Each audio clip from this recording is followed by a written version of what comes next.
Okay, for an update on today, what I do? I went to Hot Springs. I ended up spending the morning there. It turned out it was kind of a cool place. I tried going to one of the bathhouses. They really made it sound awesome, like only the rich people back in the day could do it. But it was all booked up. But I did try like the only brewery that makes beer from spring water. Had that. Tastes like regular beer. Uh, I had a root beer float there and a nice little thing of beer. Also, the only brewery in a national park. Uh, I walked around some of the trails. I filled up every water thing I had with nice natural spring water. I should have gotten instant coffee and made, because like the water there's really hot. But I just kind of filled up a mug full of that water and walked around sipping on that. That was pretty good. But yeah, after that, I went to a mineral, like a park where you can. It is the only place, like public diamond mine in the world, where you can just go there and you pay them like $10 and you can just dig all day long, as much dirt as you want, and they have all the equipment there to help you out. And you try to find diamonds, and no one ever does. But an average of like 2 diamonds are found a day. So, and some really big ones and nice ones were there too that they had on display. I saw a diamond that was perfectly cut, perfect clarity, and perfectly colorless. Perfect rarity, like the trifecta of perfectness, which was beautiful, and they had that on display. And had some other things. They had a water park there. They had trails. It's kind of a nice place. And then I went to Bill Clinton's birthplace. I got there after it closed. So saw the outside of his house he grew up in. It looks like just a regular old house. So yeah, he grew up just like a regular person, just like the rest of us. Right now I'm at a Walmart, about to hunker down for the night. I'm in Dallas, Texas right now. It's only been like 2 days since I left. I'm already in Texas. There's a Ripley's Believe It or Not museum here.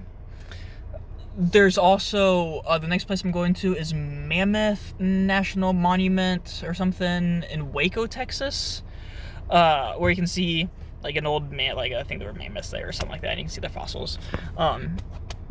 But it's cool that it's in Waco, Texas, because Waco is also where the Branch Davidians were. The huge Waco, Texas shootouts happened there. So that's cool. I'm going to check that out. Apparently there's really not much to see there, but there's kind of basically 2 offshoots. I think one kind of left actually before it all happened. But one believes David Koresh is still a prophet, and they still follow him, and another group believes that he was a false prophet. There was kind of a power struggle in the late 80s, early 90s in that group. The group that believes he is not the real prophet owns that place now. So it's like 12 people, a little commune, and so I thought maybe I could try to sneak into like their Sunday service. I was trying to make plans for that, but then I realized, like, at the last minute, they're Seventh-day Adventists, so they meet on Saturdays, not on Sundays, and it kind of ruined that plan. But it's still cool. I'm going to go visit them. It sounds like you just kind of knock on their door, and so sometimes they answer, and they're very friendly if they do, and they'll tell you about what happened. But it's not like any official thing, really. Really wish I could have kind of done that group. I'm kind of bummed out that I can't see them, but maybe I'll be able to talk to someone who kind of is associated with them.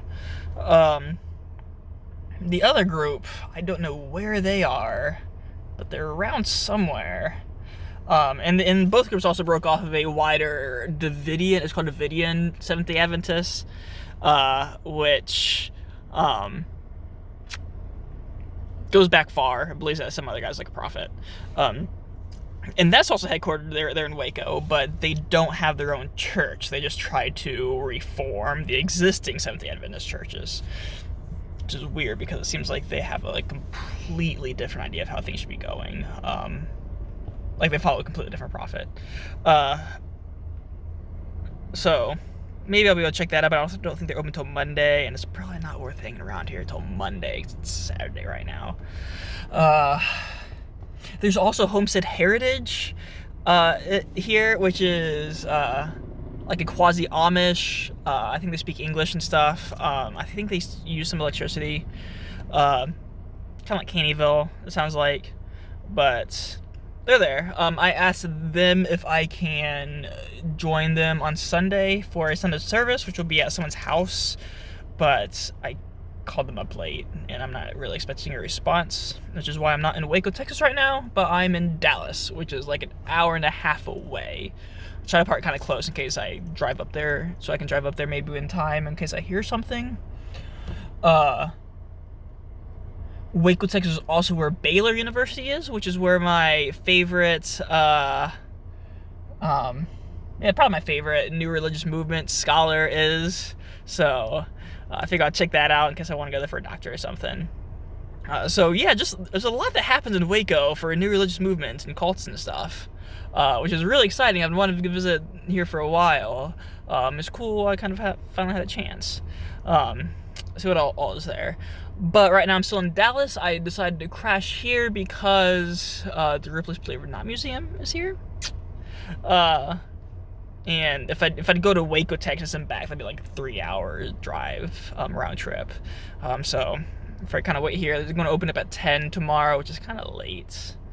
I can find a nice church around here to visit tomorrow morning. I think Texas is known for having really huge mega churches. In fact, Joel Osteen's church might be around here somewhere. I'll have to look that up. That'd be cool. That's the biggest church in the world, maybe, at least in America. But yeah, anyway, going to kind of crash for the night. It's going to be hot. It's still 80 degrees out right now, and it seems like it's not really going to get much cooler tonight, which sucks.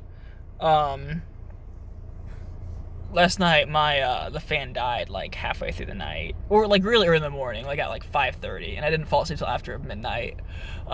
And like I just couldn't fall because it was just way too hot. So I had my battery charged more this time, and hopefully the fan will last all night. And I think I might be able to be good if that works, but the fridge is not. I'm just gonna have to let that not run. Got it covered up with a sleeping bag. Hopefully that'll help it out. That's how it was kind of last night too. But everything in there is really chock full of preservatives, so we'll see. But yeah, today I guess wasn't too exciting. Mostly digging in the dirt for rocks. But and all the hot spring stuff. But I'm really excited about tomorrow, and good chance none of that's actually going to work out.